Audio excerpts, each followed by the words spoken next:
안녕하십니까. 3월 25일 제4주차 자연과학의 이해 동영상 강의를 시작하겠습니다. 지난주까지는 노트북에 내장된 마이크로 이제 영상과 음성이 이제 녹음이 됐었는데, 오늘은 이제 이어폰에 있는 마이크 기능을 한번 사용해 봤거든요. 이렇게 테스트 할 때 보면 소리가 좀 작기는 하지만, 좀 더 맑게, 그, 녹음이 되는 것 같아서 한번 이렇게 해 봤습니다. 혹시, 이게 이제 소리가 너무 작거나 불편하면 여러분이 저에게 알려주시면, 예전 걸로 다시 해 볼 거고요. 화면도 지금 이제 쉐어 X라는 프로그램을 이용하는데, 약간 그 마우스 포인터가 좀 원하지 않는 부분에 이제 빨간색이 나타나는 바람에 이것도 지금 다른 프로그램을 찾아보고 있는 중이에요. 이것저것 지금 막 시도해 보고 있는 중입니다. 먼저 여러분이 지난 시간에 과제 제출한 현황을 알려드릴게요. 이제 과제를 이메일로 내게 되면 어, 이렇게 이제 폴더별로 이제 3주차 이런 식으로 폴더별로 이렇게 모아서 저장을 하니까 여러분이 첨부 파일로 해줘야 나중에 과제 체크가 쉬워요. 그냥 메일 본문에다가 과제를 하면 그걸 내가 저장을 할 수 없어서 매번 메일을 찾아야 되는데 쉽지 않거든요. 많이 쌓이게 되면. 혹시 여기 자기 이름이 없는 사람은 메일 본문으로 과제를 했는지 확인해 주시고요. 그렇지 않은 경우에 이제 과제를 안 낸 경우겠죠. 그 학번과 이름 형식을 지켜줘야 관리하기 편합니다. 여러분도 확인하기 편하고. 그렇지 않은 사람들이 몇 명 아직도 있습니다. 이게 이제 1, 2교시 학생들이고 5, 6교시는 여기에 있는 것처럼 요 화면을 보면 돼요. 자, 메일 그 과제는 이 정도 이제 확인하시면 되고요. 어, 지난 시간에 우리가 결정화까지 설명을 했죠. 정확하게 기억을 하는 사람도 물론 있고 아닌 사람도 있겠지만 결정화까지 설명을 했는데 그 소금의 용해도의 경우에 여러분이 그래프를 보면 20하고 40의 중간보다 약간 아래에 있어요. 그래서 40이라고 놓고 이제 푸른 학생도 많이 있는데 40보다는 35에 가깝습니다.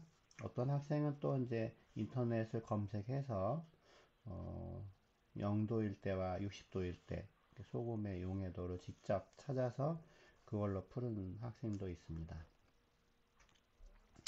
어, 오늘은 이제 이후에 나오는 추출과 크로마토그래피 이쪽 부분 나머지 분리 방법을 설명하고 그 이후로 진행을 할게요. 어, 그림을 먼저 보시면 자 이제 이 부분이 추출하고 관련이 있는 그림이에요. 분해 깔때기 또는 분별 깔때기 이렇게 얘기를 하는데 추출할 때 사용하는 기구가 이렇게 생긴 거예요. 분해 깔때기.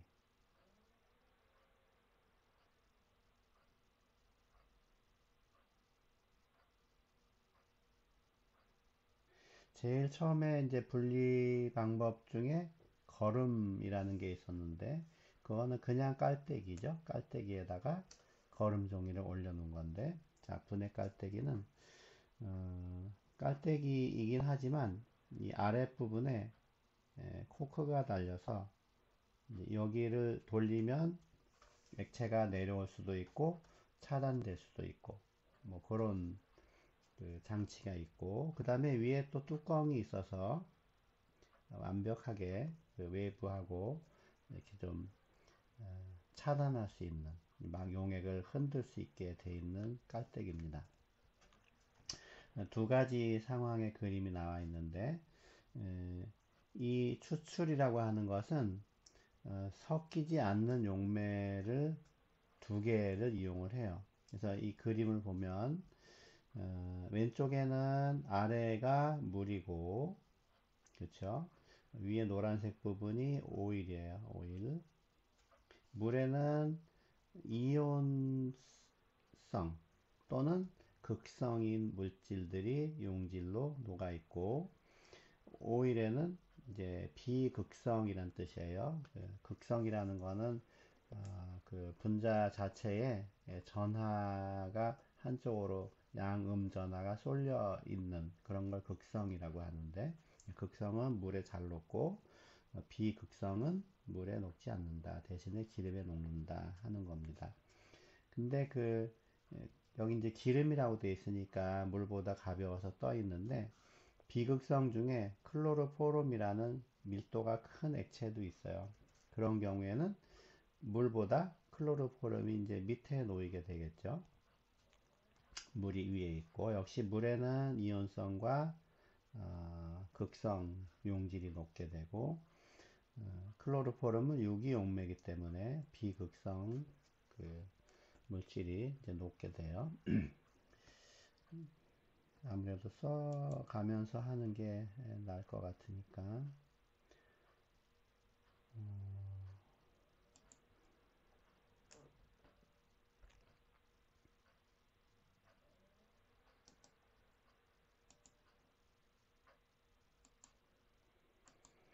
자, 새 노트를 추가해서 자, 오늘 처음에 설명하는 게 방금 얘기한 것처럼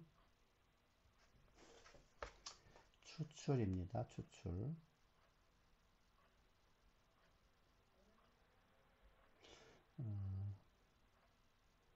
섞이지 않는 두 용매. 이건 이제 액체인데, 선택적으로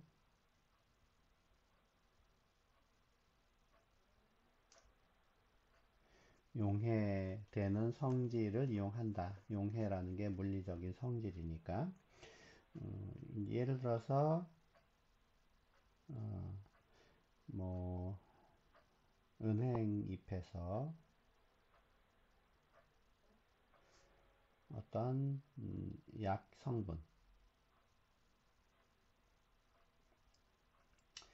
혈액 순환을 좋게 해주는 그 성분이 은행잎에 있다고 하거든요. 그래서 제약회사에서 여기서 이제 그 성분을 추출해서 약을 만드는 데 사용을 해요. 근데 이 약용 성분은 이제 유기 물질이니까 일반적으로 비극성이다. 용해의 성질 중에 극성 용매는 용질은 극성 용매, 비극성 용질은 비극성 용매, 잘 녹는다. 일반적인 성질이에요. 이제 끼리끼리 법칙이다 이렇게 얘기하는데, 그래서 아까 그림에서 봤던 것처럼 분해 깔때기가 이렇게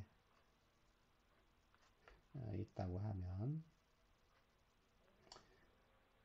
미리 여기다가 물하고 클로로포름 또는 뭐 적당한 유기용매를 집어넣어요. 그러면은 당연히 층이 생기겠죠. 이제 어느 게 아래에 있느냐는 이제 어떤 용매를 쓰느냐에 따라 다른데, 일단 여기를 뭐 물이라고 하고, 2층이 좀 이제 밀도가 가벼운 유기용매라고 해요. 그 다음에 은행잎을 이제 여러 장 따갖고 이제 막 그 짓이겨서 즙을 짠 다음에 그 즙을 여기다가 이제 집어넣는 거예요. 은행잎 액체를 여기다가 집어넣어요.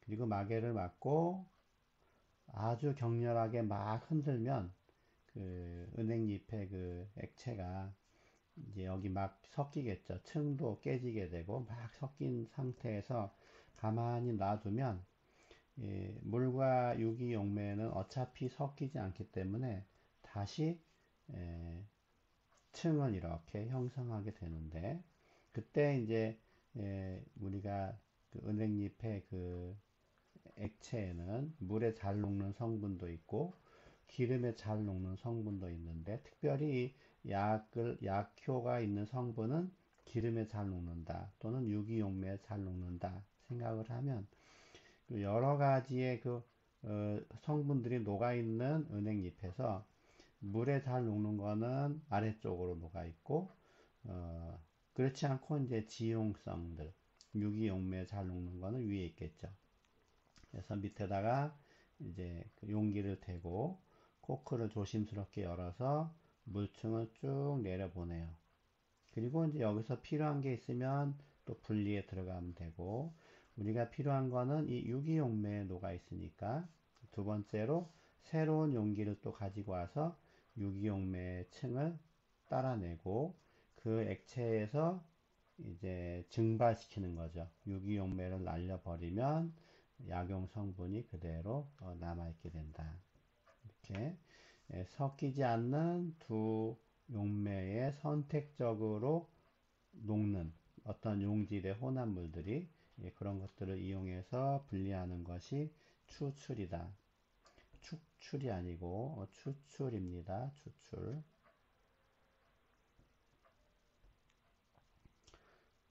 색깔이 애매하게 들어가 버렸네요. 추출. 실제로 이제 이런 그 추출을 할 때에 현실적으로 물이 더 무거운지 유기용매가 무거운지 잘 알아야 되겠죠. 어느 쪽이 물인지 알아야 되니까. 그래서 보통은 이제 물이 무거운데 그렇더라고 하더라도 이제 선택적으로 용질이 녹아되면은 용질이 녹으면서 점점 더 밀도가 변할 수가 있어요. 그럼 또 이 층이 위아래가 바뀌는 수도 있으니까 사전에 그런 정보를 잘 알아야 실수를 하지 않고 한 번에 알겠죠.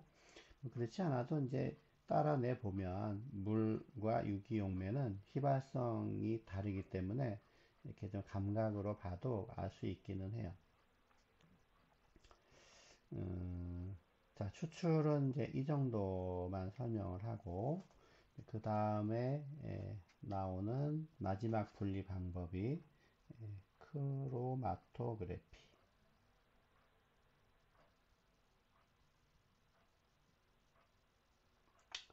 크로마토그래피 이렇게 되어 있는데 이거는 이제 사진 파일을 먼저 보고 적어 줄게요. 자, 이 장치가 크로마토그래피의 원리를 지금 보여주고 있는 건데 이게 필요 없는 게 지금 자꾸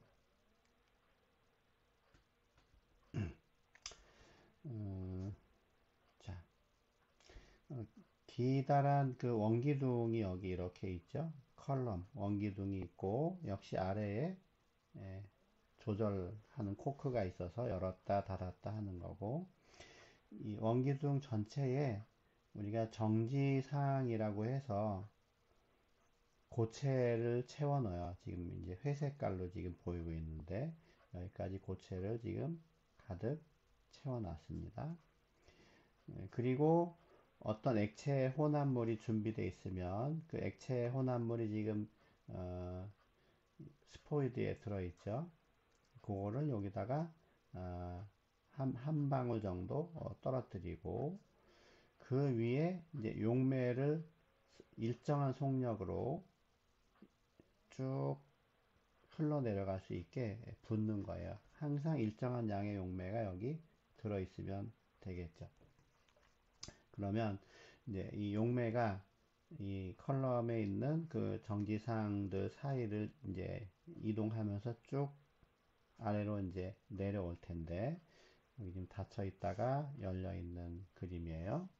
그러면 용매가 흐름에 따라서 이 호남 용액도 같이 이렇게 밀려 나가는데, 이 호남 용액이 몇 가지 성분들이 있는데, 그 중에 이 정지상하고 이 용질들하고 상호작용을 하는 정도가 똑같지는 않으니까, 정지상에 있는 물질하고 뭔가 성질이 비슷하면 어, 천천히 내려오게 되고, 그렇지 않고 정지상과 별로 그 공통 부분이 없는 물질이 있다고 하면 그거는 그냥 용매가 이동함에 따라서 그대로 이동을 해요.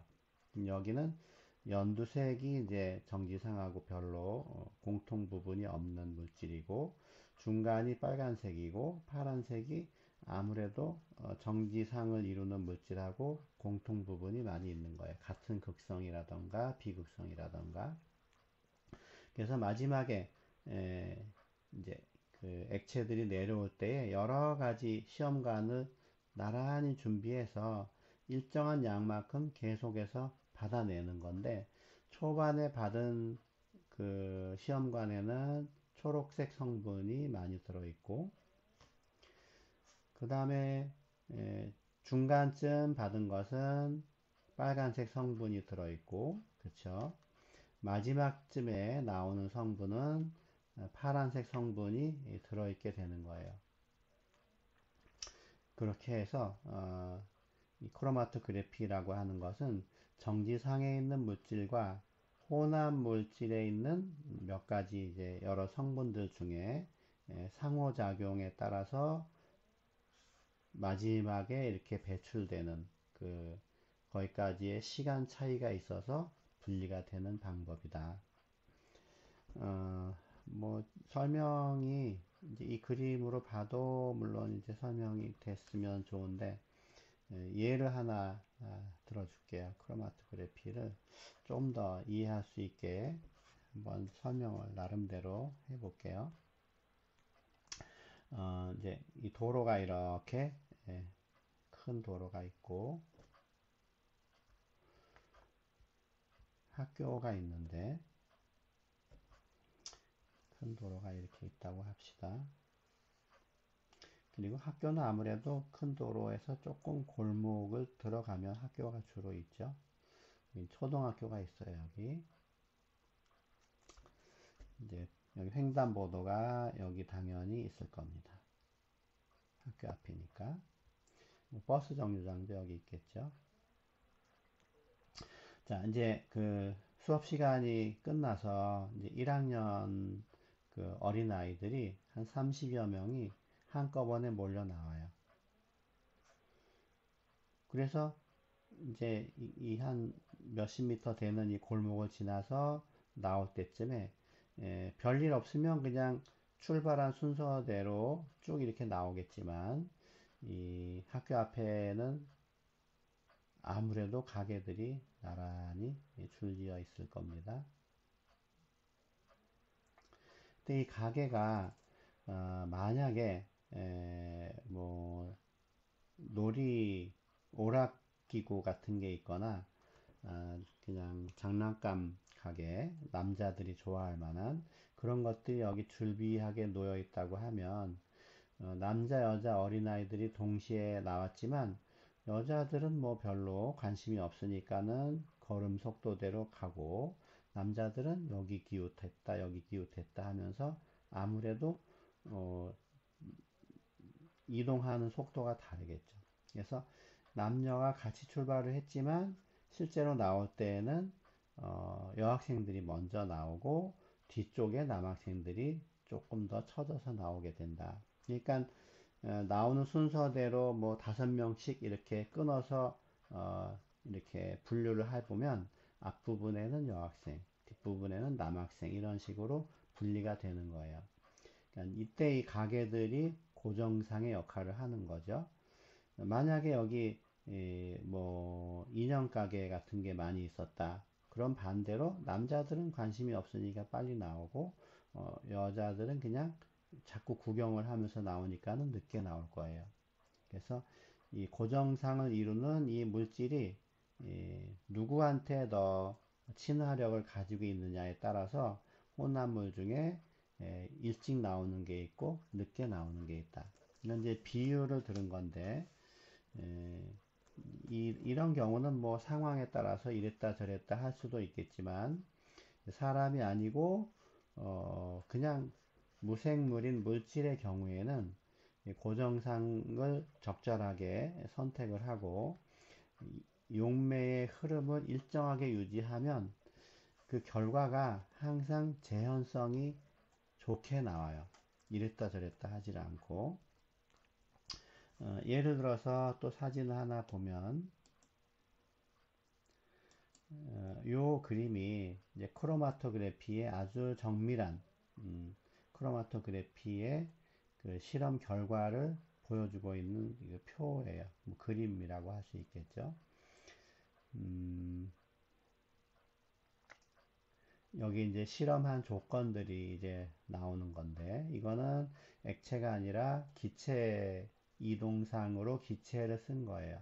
H2 캐리어라고 되어 있는데, 그리고 이제 시간 뭐라고 되어 있나요? 여기 300도라고 되어 있고, 뭐 시간에 대해서 온도가 좀 다를 수 있는 거네요. 자, 뭘 했냐면 여기 보면 뭐 제초제 같은 거, 농약의 한 성분이겠죠. 제초제를 여러 가지를 섞어서 혼합물을 만들고 크로마토그래피를 통과했을 때 나오는 이런 그 그림인데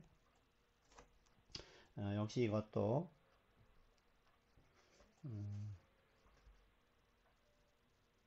아래 보면은 시간이 나와 있죠. 그러니까 제일 먼저 이제 뭐 이렇게 나오는 순서라고 하면 제일 먼저 나온 게 TCMX라고 하는 거고 그 초 단위로 그 해당하는 그 시각들이 표시되면서 제일 마지막에 나온 거 570초니까는 거의 뭐 10분 가까이 지나서 나온 거 10분이 조금 안 되는데 그때 PCB라는 게 이제 나왔습니다.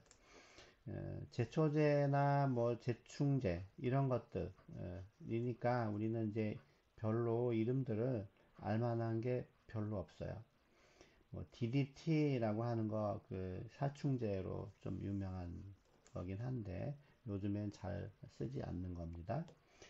그래서 뭐 여기 보면은 엔도설판 설페이트라고 하는 게 있는데 인터넷을 한번 검색을 해보면 다음에 구글에서 검색을 하면 이제 그 화학약품들에 대한 정보를 제공하는 사이트에 딱 이렇게 뜨게 되는데 이렇게 돼 있죠. 그래서 구조는 이렇게 돼 있는 거고 이 마지막에 요 SO4라고 하는 요 부분이 설페이트라는 이름을 가지고 있어요. 이쪽이 이제 엔도술판이라는 그 관용명인데 정식 이름은 이런 건 너무 복잡해서 우리가 이름을 알기가 쉽지가 않습니다. 정식 이름은 이렇게 돼 있어요. 나도 이건 뭐 잘 모르는데 하여튼 그런 농약 성분이 하나 있는 그 그림이 이렇게 나와 있다. 그러니까 사람이 이제 사람이나 어떤 곤충 같은 거, 새나 이런 것들을 우리가 잡았을 때 농약을 먹고 어, 죽은 그 벌레를 새가 또 잡아먹으면 그 농약이 새의 몸속에 들어가잖아요. 그것도 우리가 먹으면 농약을 우리가 먹게 되는 거예요. 그래서 어떤 그 동물의 그 샘플을 가지고 동물의 뭐 혈액이나 소변을 가지고 이 크로마토그래피에다가 통과시켰을 때 조건을 일정하게 하고 통과시켰을 때 이 시각 525초에서 뭔가 피크가 나타났다. 그러면 그 동물의 그 몸 속에는 엔도술판 설베이트라는 게 있구나. 뭐 이렇게 이제 판단을 할 수 있는 겁니다. 이 크로마토그래피는 앞에 컬럼에서는 좀 엉성해 보이지만 이 정밀한 기기에 있는 크로마토그래피는 꽤 작은 양의 용질도 검출할 수 있고 정밀한 그런 그 분석 기기가 돼요. 그래서 우리가 뭐라고 하나 그 운동 경기에서 우승을 하거나 입상을 하게 되면 이 사람이 그 체력 증진을 위해서 그 스테로이드 계통의 금지 약물을 먹었는지 검사를 하는데 그걸 우리는 도핑 테스트라고 하는데 도핑 테스트는 사람의 소변을 받아서 크로마토그래피에다가 이렇게 통과시켰을 때 몇 가지 금지 약물들을 가지고 실험해 놓은 데이터가 있기 때문에 그 시각에서 그 검출이 됐다. 그러면 그 금지 약물이 존재한다 하는 거니까 자격을 박탈하기도 하고 뭐 또 뭐 출전 금지를 시키기도 하고 그렇겠죠. 도핑 테스트로 검색을 해보면 소방관 시험을 그 보는 사람들한테도 도핑 테스트를 해서 그 체력 검사할 때 그 금지 약물을 먹었는지 보고 뭐 5년간 자격 정지한다는 그런 기사를 한번 본 적이 있어요. 이런 식으로 고정상과 이동상, 그 용질이 이동상이 되는데 고정상과 이동상의 상호 작용 정도를 이용해서 혼합물을 분리하는 방법, 이거를 크로마토그래피라고 한다. 이렇게 해서 이제 크게는 6가지지만 세분해서 좀 더 많았죠. 몇 가지 그 물리적인 성질을 이용해서 용지 그 혼합물을 분리하는 그런 방법을 설명했습니다. 어, 이 혼합물의 분리가 나와서 그냥 한 가지 더 그 영상을 여러분에게 소개해 줄게요. 우리가 이제 커피를 내려서 마시는 것도 전부 다 거름 장치 중에 한 가지예요. 근데 그 커피 중에 사이폰 커피라고 있는데 장치가 이렇게 생겼습니다. 여러분이 인터넷이나 유튜브에서 검색을 하면 아마 유튜브로 검색하면 더 좋을 거예요. 왜냐하면 그 커피를 내리는 과정이 영상으로 한 10분 정도 자세하게 설명하면서 나와 있으니까 이제 이 위에 그 용기에는 그 분쇄 커피를 담고 위에 용기가 깔때기가 이렇게 길게 유리관이 밑에까지 내려와 있어요. 그리고 여기 밀폐가 돼 있고 아래에 이제 우리가 사용할 물을 이 원형 플라스크에 받아서 아주 밀폐를 시키는 건데 물을 이제 한 8, 90% 위에 작은 공간을 남기고 채운 다음에 아래에다 이제 불을 붙입니다. 불을 붙이면 이제 뜨거워지면서 이 부분의 공기가 역시 이제 뜨거워지면은 팽창을 하죠. 또 물이 또 끓기도 하면 그게 수증기가 돼서 또 팽창을 하기도 해요. 그러니까 소량의 물이 끓기만 해도 굉장히 큰 부피를 차지하게 되니까 결국은 이제 얘가 가열되면서 물이 끓으면 이 부분의 부피가 엄청나게 커져서 압력이 세지기 때문에 그 힘으로 물을 아래로 밀어내는 거예요.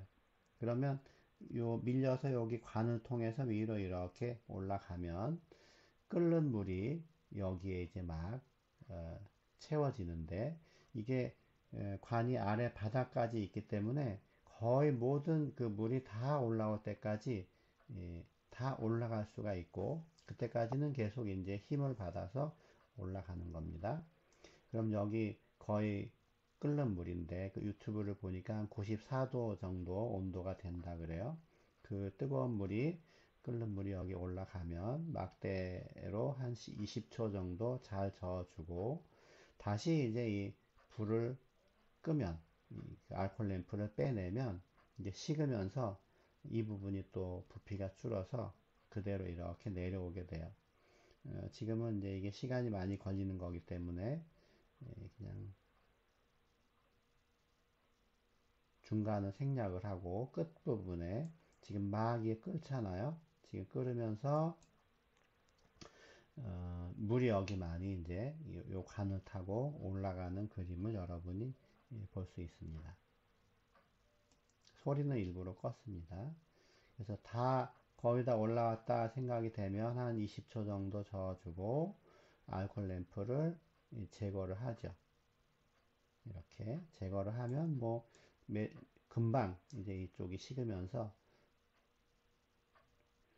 그 섞여 있는 이 커피액이 내려오게 되는데 그 중간에 여기 이제 거름 종이가 있어요. 일반적으로 헝겊을 이용한 필터를 쓰는데 그러면 아까 말한 90도 이상이 되는 그 상태에서 빠르게 추출을 해서 커피를 내려 마시는 그런 그 커피 종류가 있다. 유튜브에서 여러분이 어, 사이폰 커피를 검색하면 아주 괜찮은 그 영상들이 많이 있을 겁니다. 참고로 한번 검색해 보시고요. 혼합물을 순물질로 나누는 거를 분리라 그랬고, 화합물을 원소로 나누거나 더 작은 화합물로 나누는 것을 우리는 분해라고 한다. 분해는 이제 화학 반응이 일어나기 때문에 그렇게 우리가 주변에서 막 의도적으로 이렇게 착 조절된 상태로 실험하기가 쉽지는 않습니다. 일반적으로 분해는 자연적으로 되기도 하지만 그런 건 이미 분해가 이미 돼 버려 있을 테고 우리가 이제 의도적으로 분해를 하려면 분해가 안 되는 물질을 분해를 하는 거기 때문에 뭔가 에너지를 가해야 돼요. 자극을 줘야 분해가 되는데 그 에너지, 자극이 이제 전기를 공급하면 전기분해. 그러니까 물의 전기분해 여러분이 많이 알고 있죠. 빛을 쪼여서 분해를 일으키면은 광분해. 광분해는 뭐 플라스틱이나 비닐 같은 거 예전에 이게 안 썩어서 문제인데 요즘 나오는 것 중에 빛을 받아서 장시간 노출이 되면 분해하는 그런 그 재료들을 이용한 비닐들이 있습니다. 열을 공급해서 분해를 하게 되면 열분해죠. 열분해 중에 가장 이제 흔한 것은 그 석유 그 정유 공장에서 긴 탄소의 사슬을 짧은 사슬로 끊는 과정이 있는데 그거 하는 그 원리가 열분해의 한 종류예요. 또 에너지를 가하는 건 아니지만 그 촉매를 집어넣어서 분해하는 것도 있습니다. 이거는 촉매 분해라고 해요. 촉매 분해는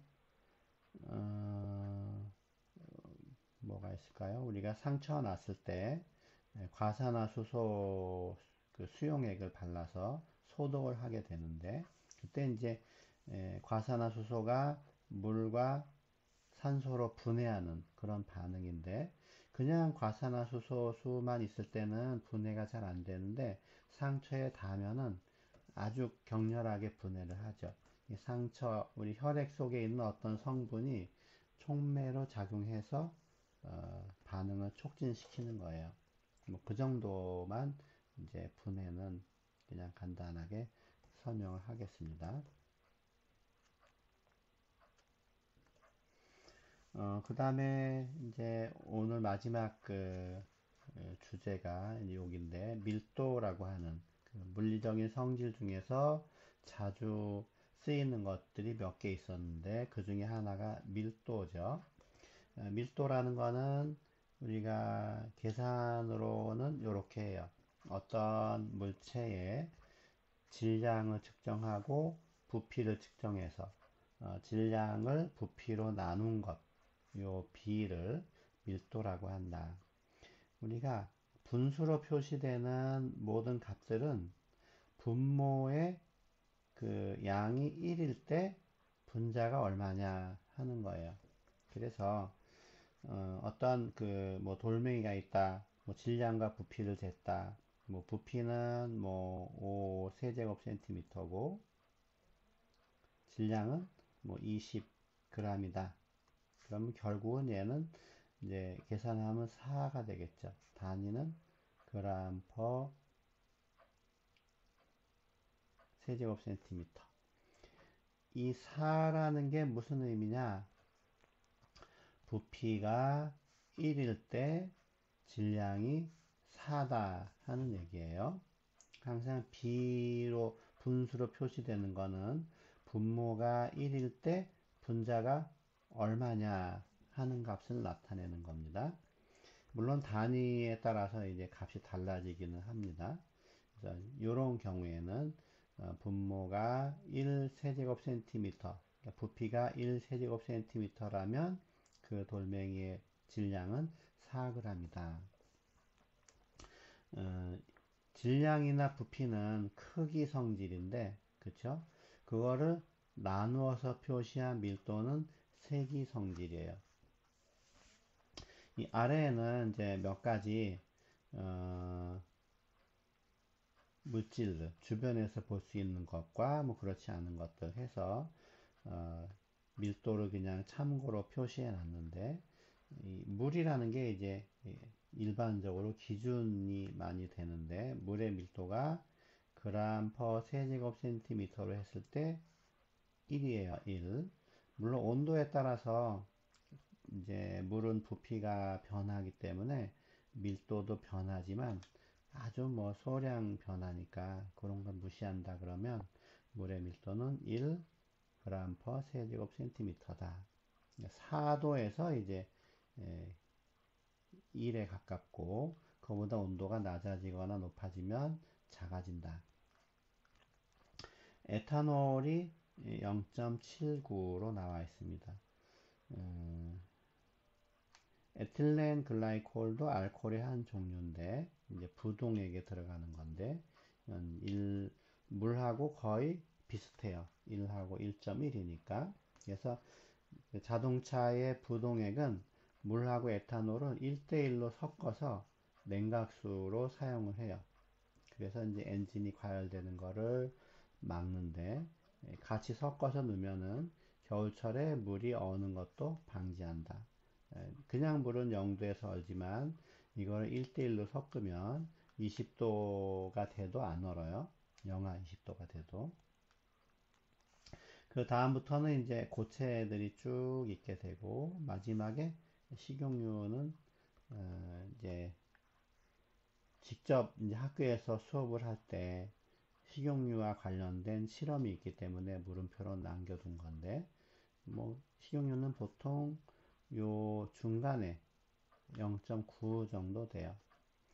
참고로 납이 조금 묵직한 금속인데 11.34 철하고 비교하면 납이 1.5배 정도. 그렇지만 금이라고 하는 거는 철이 8 정도인데 얘는 19니까 2배보다도 넘죠. 훨씬 그 밀도가 크다. 공기는 이제 기체라서 워낙 이제 가벼운데 이제 물하고 비교하면 1000분의 1 정도 된다. 이렇게 이제 알 수 있습니다. 밀도와 비슷한 개념으로 비중이라는 게 있어요. 일반적으로 이제 물의 밀도를 분모로 하고 이제 물의 밀도는 1이잖아요. 어떤 시료, 물체의 밀도를 분자로 한 겁니다. 그러면 밀도의 단위가 이제 통일을 하면 둘 다 그램 퍼 세제곱 센티미터니까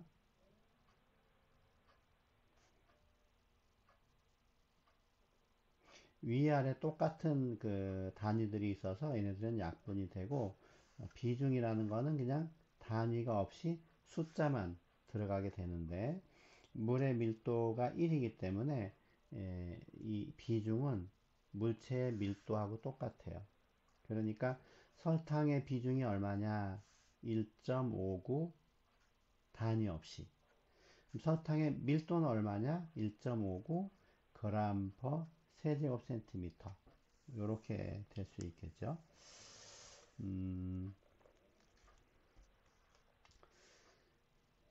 그 다음에 이제 우리는 이제 원소에 대해서 좀 설명을 할 건데, 그건 다음 시간에 하고요. 오늘 이제 녹화를 하다가 중간에 이 화면이 조금 이제 원하는 대로 작동이 안 돼서 일부분을 잘라내고 다시 이제 편집을 해야 되기 때문에 시간에 대한 그 요건을 정확하게 짐작을 할 수가 없어요. 그냥 설명은 여기까지 하고요. 과제를 간단하게 여러분에게 내줄게요. 자, 과제는 써서 해야 되니까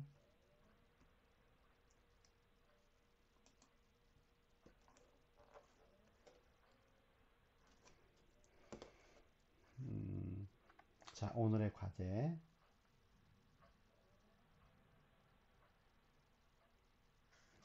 첫 번째로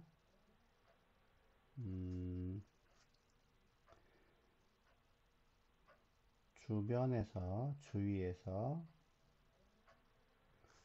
우리가 경험하는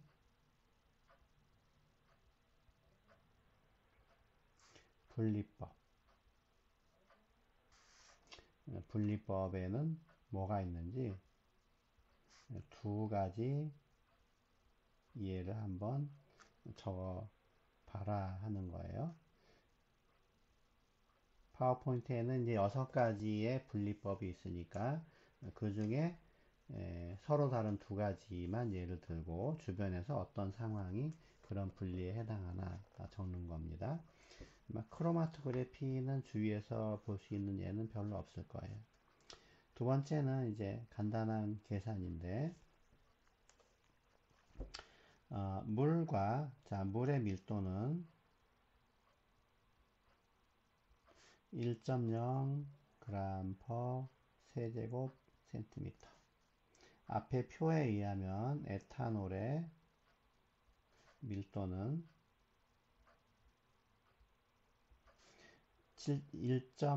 에탄올은 0.79였거든요. 있는 대로 하죠. 0.79 g per 세제곱 센티미터다. 자, 물하고 에탄올을 섞으면 똑같은 양씩 섞으면 그때는 그 혼합물의 밀도가 얼마겠느냐? 문제. 물과 에탄올을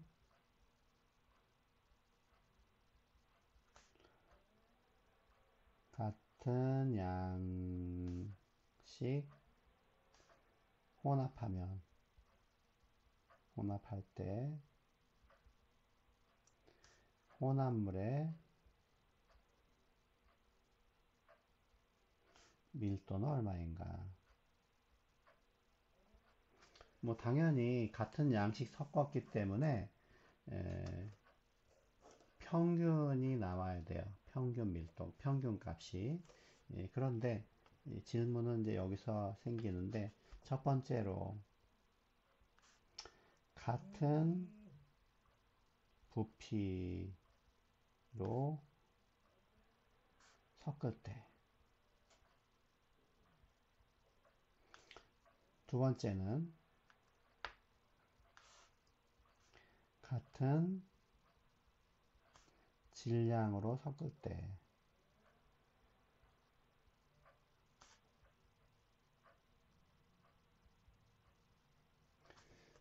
아까 평균이라고 했기 때문에 이제 요거 두 개의 평균은 0.9 약간 안 되겠죠? 0.89 정도 될 텐데 0.85 이 정도 될 텐데 둘 다 그렇게 되지는 않고 하나는 그렇게 되고 하나는 다른 값이 나옵니다. 여러분이 직접 계산해 보면은 알 수가 있어요. 그리고 이제 이 계산을 잘 해서 왜 그렇게 되는지 계산을 해서 밀도가 이렇게 나오면 이 평균이라 그랬죠. 이런 것은 무슨 평균이고 이 경우의 값은 무슨 평균인지 여러분이 잘 생각해서 검색을 하든지 같이 적어서 내는 게 이번 주의 과제입니다.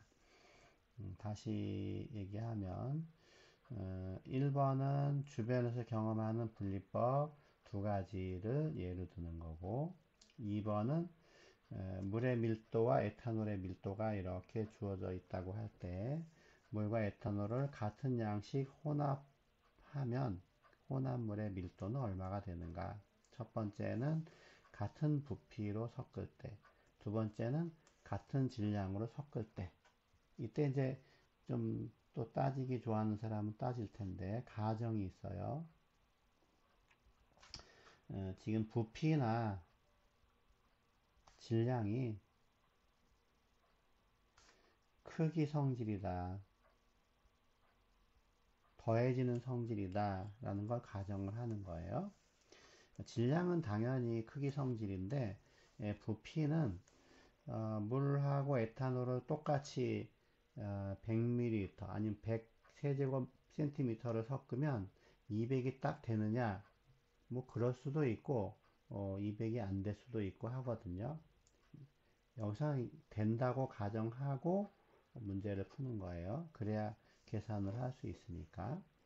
그래서 오늘 진도는 그렇게 많이 나가진 않았는데 설명이 좀 이제 길어졌죠. 하여튼 크게 두 문제가 이번 주의 과제다. 과제는 가능하면 일찍 내는 게 좋습니다. 목요일 날 내는 게 제일 좋고 늦어도 토요일까지 내야 돼요. 그 이후에 내는 거는 안 됩니다. 자, 오늘 수업은 여기까지 하겠습니다. 수고하셨습니다.